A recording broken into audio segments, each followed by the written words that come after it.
সংসার চলতো কেমনে? মোবাইলে বিড় করে কি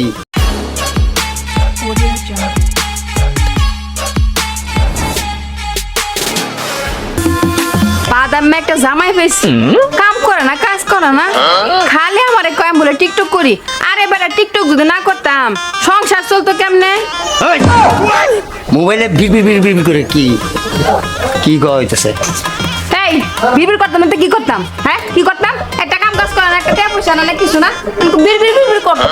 ওরে সর্বনাশ, কেমনে চোখ গুরান মারে। ওই আমার আবার আমার বাড়ি ঘর বেচবো? ওই পাগলা দেখছি, এর মতো পাগলা দেখছি না, পাগলার গোষ্ঠী। এই আমি পাগলার গোষ্ঠী হলে তোমার সত্য গোষ্ঠী পাগলা। তোমার বাড়ি বেচতাম, তোমার কিডনি বেচতাম, তোমার চোখ বেচতাম, তোমার সবটাই বেচ চালবাম। আমার ভাত খাবার না আবার কথা কইতে হইছে। সর্বনাশ, আমার মনে কিডনি বেচবো, এরম বউ লাগ করেছে।